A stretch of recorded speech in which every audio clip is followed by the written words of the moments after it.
Hello বন্ধুরা, good afternoon. সবাই কেমন আছো? আশা করছি অনেক ভালো আছো। রাখি বক্সি ব্লগসের আরেকটি নতুন দিনে তোমাদের সবাইকে স্বাগত জানিয়ে নতুন আরেকটি ব্লগ শুরু করছি। আজ দুপুর থেকে ব্লগটা শুরু করছি। তো সকাল থেকে যেমন যা কাজকর্ম করি, তো রেগুলার রুটিন অনুযায়ী সব কিছুই করেছি। তো আজকে দুপুর থেকে রাত পর্যন্ত কি করি মোটামুটি, তো সেটাই তোমাদের সাথে শেয়ার করব। আর এখন বাজে দুপুর 3টের মতো। তো এখন আমাদের মা ছেলের খাওয়া দাওয়া হয়ে গেছে, আর ঘরে এসি চালিয়ে দিয়েছি। দুপুরবেলা একটু রেস্ট নেব, তো ওই জন্য এসিটা চালিয়ে দিলাম। প্রচণ্ড পরিমাণে গরমটা পড়েছে আবার সেই আগের মতো, আর এখন আবার প্রচণ্ড পরিমাণে ঘামও হচ্ছে। তো এসি ছাড়া না দুপুরবেলা এখন আর থাকা যাচ্ছে না।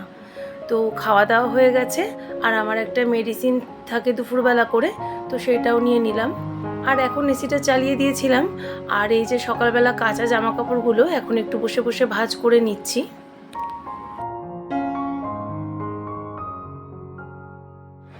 সৌম্য তো দুপুরবেলা মোটামুটি ঘুমাই না বলতে গেলে। তো ভাবলাম যে আমি যখন একটু এসি চালিয়ে এই ঘরটায় শোবো, তো ওকেও একরকম জোর করেই নিয়ে এলাম এই ঘরে। ও দুপুরবেলা ওই ঘরে ডাইনিংটায় বসে টিভি দেখে। তো এক তো গরম লাগছে যে দুপুরবেলা ওই ঘরে ডাইনিংয়ে আর থাকা যাচ্ছে না। আর ডাইনিংয়ের পাখাটা না একটু ডিস্টার্ব হচ্ছে। তো পাখার মধ্যে বল খেলে খেলে পাখার ব্লেডগুলোকে দিয়েছে বেঁকিয়ে, মানে পাখা থেকে একদম হাওয়াই বেরোচ্ছে না আর কি। তো মিস্ত্রি রাখতে হবে, ওটা দেখাতে হবে। তো ওই ঘরটায় একেবারেই বসা যাচ্ছে না দুপুরে, তাই ওকে আমি জোরজার করেই এই ঘরটায় নিয়ে এলাম। তো টিভি দেখতে পারছে না বলে এখন আমার ওপরে একটু রেগেও গেছে। তো ওকে বললাম এখন একটু আমার সাথে শোও, এসিতে একটু রেস্ট নাও, বিকেলবেলা উঠে না আবার টিভি দেখবে। তো এখন মোটামুটি সমস্ত জামাকাপড় চাদর টাদর যা ছিল সমস্ত ভাঁজ করে ফেলেছি। আর এখন এগুলো ওয়ার্ড্রোবে যার যার জায়গায় রেখে দেবো। আর এখন আর দুপুরবেলার দিকে কোনো কাজ তো নেই। তো এখন বড় ছেলে আজকে লাস্ট পরীক্ষা, বড় ছেলেও আজকে কলেজে গেছে। তো ও আসবে মোটামুটি এই সন্ধ্যে 6:30 7টার পরে। আর হাজব্যান্ডও আজকে অফিসে গেছে। আজকে বাড়িতে আমরা মা ছেলে দুজনই আছি। তো এখন দুপুরবেলা একটু শুয়ে নেব। আর এই যে জামা কাপড়গুলো একটু যার যার জায়গায় গুছিয়ে ফেললাম।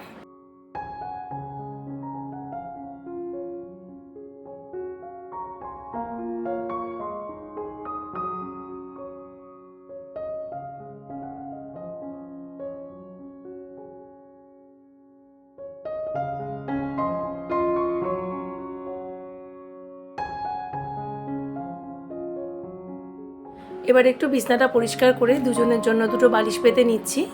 দুপুরবেলা তো আমার ঘুম হবেই না, ও যেহেতু ঘুমোবে না আমার আর ঘুম কী করে হবে। তো যদিও ঘুমাই ওই 5-10 মিনিটের জন্য হয়তো একটু চোখটা বন্ধ করব, আর লাইটটা অফ করে দেবো, একটু রেস্ট নেওয়া হবে অন্তত। তো চলো এখন দুজনে মিলে একটু রেস্ট নিয়ে নিই, আবার তোমাদের সাথে দেখা হচ্ছে সন্ধ্যেবেলা।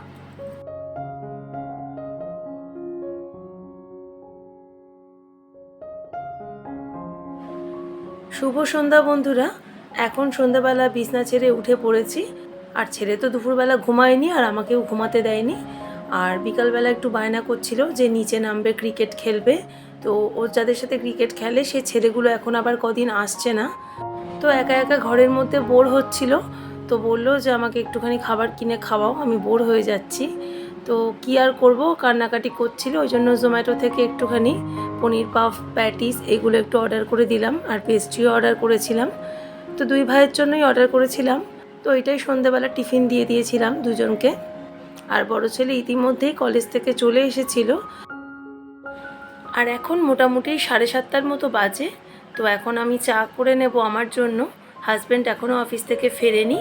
তো ভাবলাম চা খাওয়ার আগে একটুখানি ঘরগুলো ঝাঁট দিয়ে দিই সন্ধ্যেবেলা। তো ওই জন্য ঘরগুলোও ঝাঁট দিয়ে নিচ্ছি।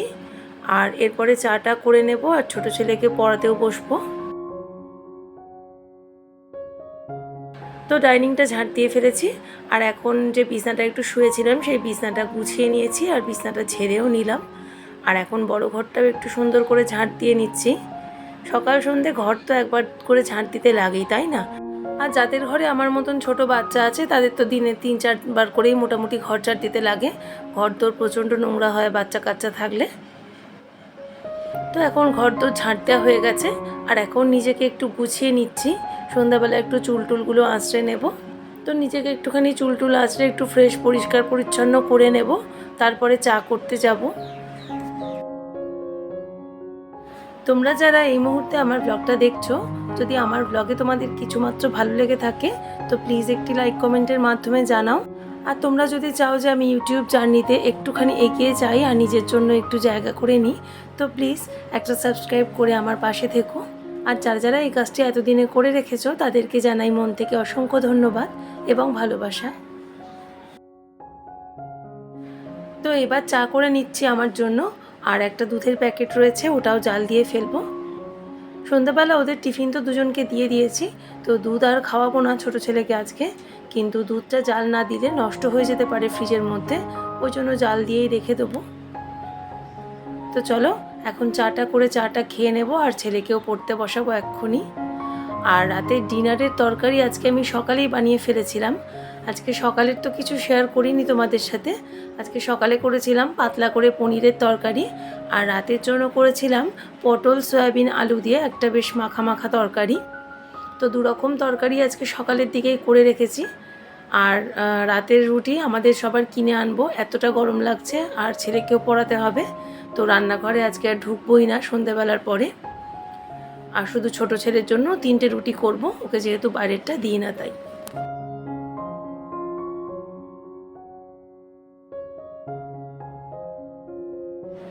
আর এখন চা খেয়ে নিয়েছি, আর এখন 8টার মতো বাজে। ছোট ছেলেকে এখন একটু নিয়ে পড়তে বসিয়ে দেবো। এই 8টা থেকে মোটামুটি 9টা সোয়া 9টা অবধি পড়াবো, আর তারপরে রাতের ডিনারে ও 3টে রুটি করে নেব। তো চলো এখন একটু ওকে পড়াশুনো করিয়ে নিই। ওর আবার 18ই জুন স্কুল খুলে যাবে, তো স্কুল খুললেই ওদের না পরীক্ষা শুরু হয়ে যাবে, ইউনিট টেস্ট, ফার্স্ট টার্ম, এইসব পরীক্ষাগুলো। আর বেশি দিন বাকি নেই, তো এখন ওই জন্য ভালো করে একটুখানি পড়াশুনোগুলো করিয়ে নেব। রোজই টুকটাক করে পড়তে বসে, প্লাস ওর আন্টিও আসে, কিন্তু এখন একটু যেহেতু পরীক্ষাটা সামনে ওই জন্য একটুখানি চাপ দিয়ে পড়াবো। সারা বছর বাচ্চা মানুষকে আমি এমনিতে চাপ অতটা দিই না, তো এখন পরীক্ষার সামনে তো একটুখানি ভালো করে যদি না পড়াই তো এক্সামগুলোতে সব ভুলভাল করে আসবে। আর তোমাদেরকে বলছিলাম না যে ডাইনিংয়ের পাখাটায় সৌম্য বল মেরে মেরে পাখার হাওয়া একদম কমিয়ে দিয়েছে। তো এই দেখো ডাইনিংয়ের পাখাটার দিকে বসেও না আমাদের ঘাম হচ্ছে, তো ওকে আবার রুমাল দিয়ে ঘামটা মুছিয়ে দিলাম। আর জানলাটা তো আমি নর্মালি সন্ধ্যের পরে খুলেই রাখি, তো ওই জন্য এখন জানলাটা খুলে দিয়েছি, কিন্তু বাইরে এক ফোঁটা হাওয়া নেই, ভীষণ বাজে ওয়েদার, একদম গরম। তো চলো, বর এখন অফিস থেকে ফিরে এসেছে আর সিঙ্গারা আর মোচার চপ কিনে এনেছে, তো আমাকে ব্যাগে দিল। এই যে একটু সিঙ্গারা মুড়ি দিয়ে মেখে এখন একটু খেয়ে নেব, সন্ধ্যাবেলার টিফিন বলতে পারো। সিঙ্গারা আমার আবার শুধু শুধু খেতে ভালো লাগে না, এরকম করে মুড়ি দিয়ে মেখে কাঁচা লঙ্কা দিয়ে নুন তেল দিয়ে মেখে খেতেই বেশি ভালো লাগে। তো এখন ছেলেকে পড়াতে পড়াতে সন্ধ্যাবেলায় মুড়ি সিঙ্গারাটা খেয়ে ফেলেছি, আর এখন যে রাতের দিকের কাজগুলো সেগুলোও শুরু করে দিলাম। এই যে ফিল্টারে একটু জল ঢেলে নিচ্ছি, এরপরে ফিল্টারের যে বোতলগুলো খালি রয়েছে সেগুলো ফিল্টার থেকে ভরে নেব।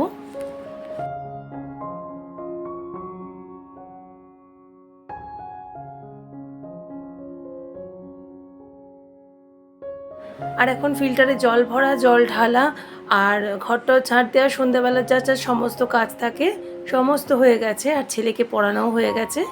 আর ও এখন টিভি দেখছে, এখন বাজে 9:30 মতো। আর এর ফাঁকে আটাটাও মেখে রেখেছিলাম, আর ছোটো ছেলের জন্য এখন 3টে রুটি বানিয়ে নেব।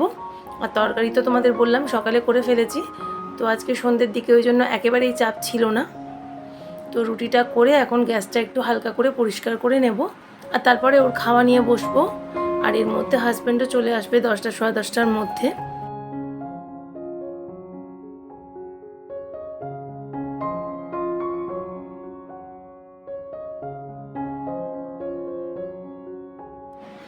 আর এবার গ্যাস ওভেনটা একটু হালকা করে মুছে নিচ্ছি। 2-3টে রুটি করেছি আজকে, একেবারেই নোংরা হয়নি বললেই চলে। তো চলো একবার একটু ভিজে কাপড় দিয়ে হালকা করে মুছে নিই। আর সিঙ্কে বেশ কয়েকটা বাসন জমে গেছে, সন্ধ্যাবেলা চা খেয়েছিলাম, তারপর ছেলে রুটি করলাম, তারপর টুকটাক আরও 2-একটা প্লেট ট্রেট সব জমে গেছে। এই যে এগুলো সমস্ত মাজা হয়ে গেছে, আর রান্নাঘর সমস্ত পরিষ্কারও হয়ে গেছে। আর এখন বাজে 10টা। আর এখন সৌম্যকে বললাম যে খাতা বইগুলো একটু গুছাও, তো নিজে নিজে গোছাতে চাইছিল না। আমি বললাম নিজের জিনিস নিজেকেই গোছাতে হয়, ছোটোবেলা থেকে বাচ্চাদের এই সব টুকটাক নিজস্ব কাজগুলো না করানো উচিত। তাতে কি হয়, একটা মানে নিজের যে কাজগুলো গুছিয়ে করার একটা অভ্যাস জন্মায় ওদের মধ্যে। তো বাচ্চাদের টুকটাক ছোট ছোট হালকা কাজগুলো যেগুলো ওরা করতে পারে সেগুলো এই 5-6 বছর থেকেই শুরু করা উচিত। যেমন নিজের টুকটাক খাতা বই জামা কাপড় গুছিয়ে রাখা, তারপরে নিজে ব্রাশ করা, বাবা মাকে হেল্প করা একটু শেখানোই উচিত বাচ্চাদের। আর এই যে টুকটাক বোতলে জল টল ভরা এইসব আর কি। তো আমি সেরকমই অল্প অল্প করে ওকেও টুকটাক করে কাজ শেখাচ্ছি। তো দেখো কথা বলতে বলতে ওরও ডিনারটা নিয়ে চলে এসেছি। এই যে সয়াবিন পটল দিয়ে তরকারি, আর সকালে যে পনির করেছিলাম ওই পনির 2 পিস ছিল, ওইটাও দিয়ে দিয়েছি তরকারির মধ্যে। এই যে ও এখন টিভি দেখছে আর ওকে এখন ডিনার করিয়ে দেবো। তো চলো ডিনার করতে করতে আজকে তোমাদের থেকে বিদায় নিচ্ছি। আবার ফিরবো নতুন ব্লগ নিয়ে। সবাই খুব ভালো থেকো।